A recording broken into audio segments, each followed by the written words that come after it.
défaite de l'Occident. Évidemment, on parle de l'Ukraine en particulier. Vous dites, au fond, ça y est, l'OTAN a perdu, au fond, cette guerre face à la Russie. Oui, c'est-à-dire que quand j'écrivais le livre, c'était pas clair pour tout le monde. Mais maintenant, je crois que les gens du Pentagone seraient assez d'accord avec moi. Cette idée de défaite, je dirais que c'est une défaite de l'Occident sans être une victoire de la Russie.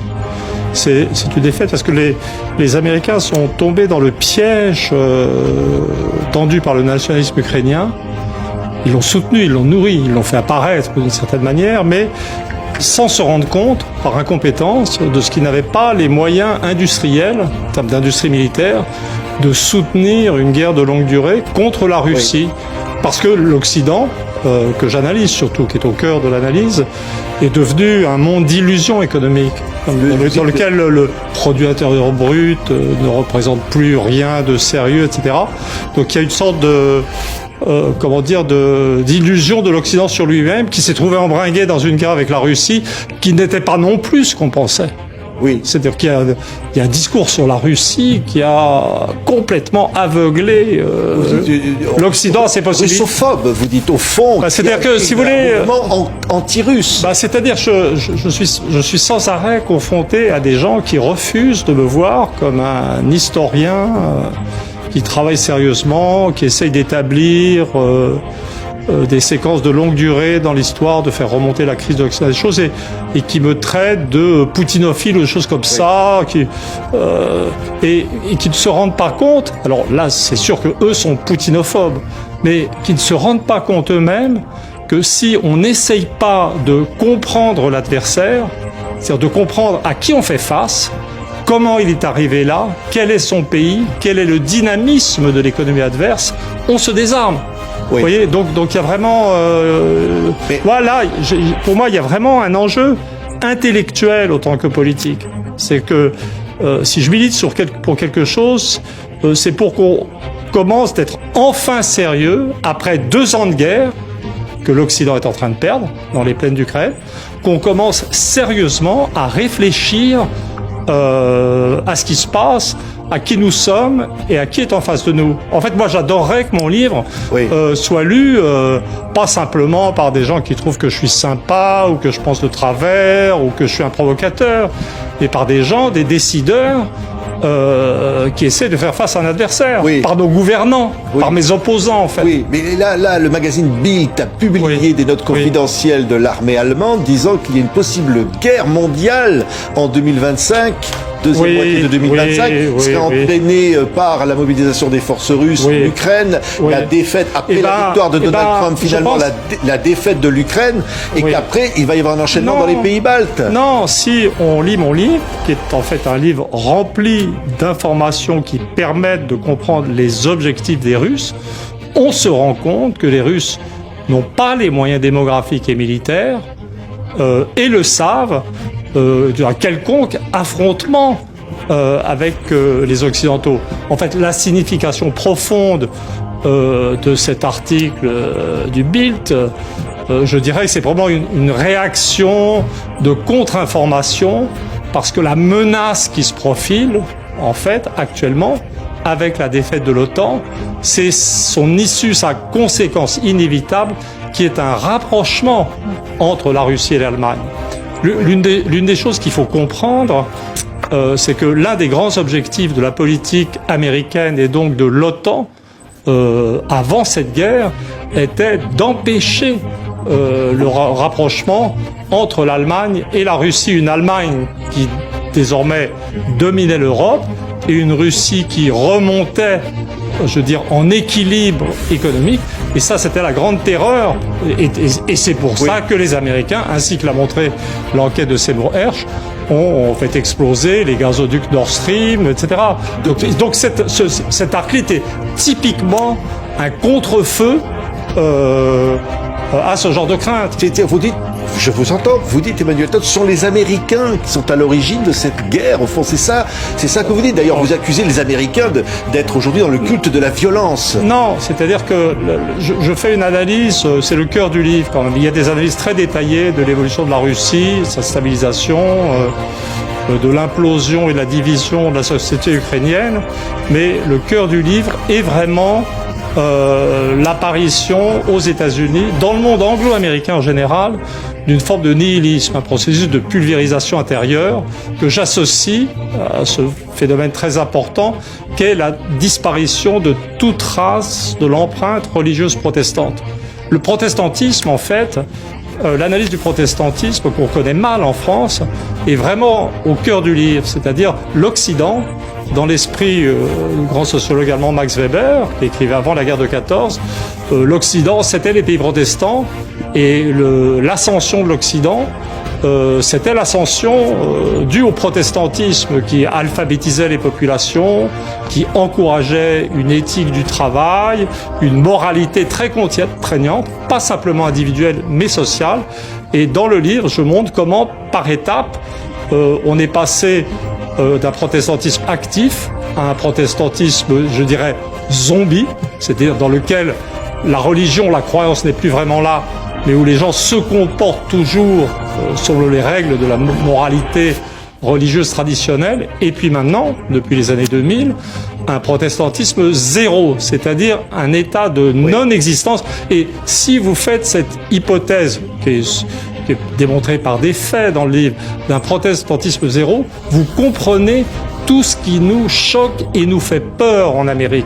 Vous comprenez les tueries de masse, vous comprenez le phénomène Trump, dont les gens parlent ces jours-ci d'une façon complètement absurde. C'est-à-dire, au fond, qu'est-ce qui est absurde pour vous dans ce qu'on dit de Trump aujourd'hui? C'est-à-dire qu'on associe sa montée à l'évangélisme, à du protestantisme. Alors d'abord, l'évangélisme n'est pas du vrai protestantisme, c'était très bien analysé aux États-Unis, c'est une hérésie par rapport au protestantisme, et en plus même l'évangélisme est en régression, mais je pense que la grande erreur dans les analyses qu'on fait actuellement des États-Unis, c'est de rester dans l'opposition Biden-Trump, républicain-démocrate. En fait, je pense que si on veut se mettre à l'abri de ce qui monte aux États-Unis, ce que j'appelle nihilisme, qui succède au protestantisme, il faut comprendre que démocrates et républicains, maintenant, sont les deux faces d'une même réalité, d'un même déclin de moralité. Les plus agressifs en termes théoriques, impériaux, etc., ce sont les démocrates. Mais c'est Trump qui a armé l'Ukraine, en fait. Il lui a donné les missiles Javelin qui lui ont permis de tenir face à l'invasion russe. Je pense il serait bon, dans une perspective analytique correcte, qu'on commence de percevoir les États-Unis non pas comme un système où il n'y a pas d'alternance politique, mais où l'alternance politique devient quand même tout à fait secondaire par rapport à l'état de dégradation interne de la société. La mortalité, elle augmente pour les populations blanches, indépendamment du parti qui est au pouvoir, par exemple.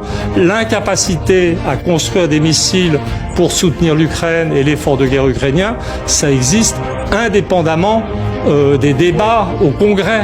Donc, vous voyez, si on dit les républicains font du chantage sur les démocrates pour voter les crédits sur l'Ukraine, mais la vérité c'est que produire du dollar, ça ne produira pas des missiles. Donc vous dites au fond, si Trump gagne, ça ne va rien changer pour l'Ukraine, contrairement à ce que l'on dit, puisqu'on se dit qu'il on se paye de mots. Et surtout, si on est dans une logique, je dirais, géopolitique un peu froide, qui se méfie des émotions, on se rend compte, et si on lit les textes russes, surtout si on accepte de lire les textes de l'adversaire, on se rend compte que les Russes ont parfaitement compris.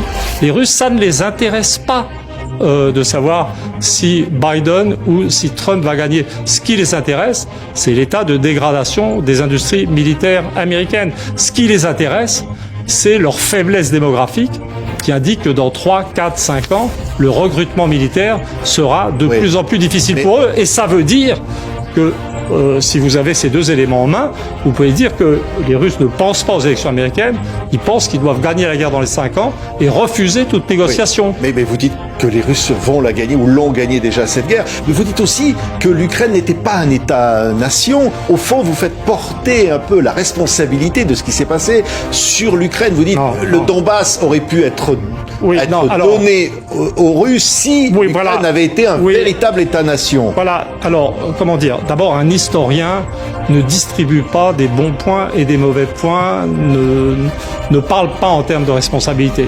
J'essaye, moi c'est l'un des chapitres dont je suis le plus content dans le livre, c'est celui sur l'Ukraine, parce que j'ai vraiment essayé de comprendre, donc j'ai vraiment vu je suis anthropologue aussi, spécialiste de structure familiale, donc j'ai réussi à démontrer, à retrouver les données qui montrent que les structures familiales de l'Ukraine centrale et occidentale sont effectivement différentes des structures familiales communautaires des Russes, beaucoup plus individualistes, beaucoup plus, je dirais, occidentale en un sens. Mais je montre aussi qu'il existe une Ukraine russe, qu'il existait une Ukraine russe, la Crimée et le Donbass, et une Ukraine russophone dont les structures familiales étaient différentes. Donc il y aurait pu y avoir une... Et en fait, ce que je montre, c'est que la moitié je dirais, ou cette très grande, ce qu'on appelait autrefois la Nouvelle-Russie, sur le bord de la mer Noire, cette Ukraine vraiment ukrainienne, mais russophone, je montre dans le livre comment elle a été un peu par accident neutralisée parce qu'elle a perdu ses classes moyennes. C'est-à-dire que les classes moyennes russophones, en fait, confrontées à un pays qui s'effondrait, l'Ukraine, alors que la Russie était une société qui redémarrait, ont émigré vers la Russie. Et du coup, la partie russophone et russophile de l'Ukraine s'est elle-même désarmée par émigration, et ça a produit ce système déséquilibré qui nous paraît maintenant simplement juste ukrainien. Mais dans un contexte où tous les partis russophiles sont interdits, l'Ukraine n'est nullement une démocratie libérale. Et je vous cite dans le livre, vous dites plus que le néonazisme de l'Ukraine occidentale, c'est la russophobie répandue dans l'ensemble de l'Ukraine avant l'invasion qui est le phénomène nouveau. Oui, mais c'est-à-dire que je pense que vous parlez de néonazisme de l'Ukraine occidentale. Non, j'en parle pour minimiser la chose. Je sais que l'un des grands arguments contre l'Ukraine, dans le débat occidental, chez les russophiles, etc., c'est d'insister sur l'utilisation de la rhétorique nazie du groupe Bandera reprise par les Ukrainiens de l'Ouest. Et je dis que c'est tout à fait exagéré. Ça existe, mais c'est pour moi tout à fait exagéré. Ce qui m'intéresse, moi, c'est le sentiment de vide qui est apparu dans l'Ukraine ukrainophone centrale, de famille nucléaire justement, et qui a, semble-t-il, qui n'est pas arrivé à se définir en tant que nation indépendamment de la culture russe et de la langue russe. C'est-à-dire, je dis très bien, c'est l'un des paradoxes les plus étonnants auxquels je suis arrivé, c'est que nous, on pense qu'en soutenant les Ukrainiens dans leur tentative de reconquête du Donbass et de la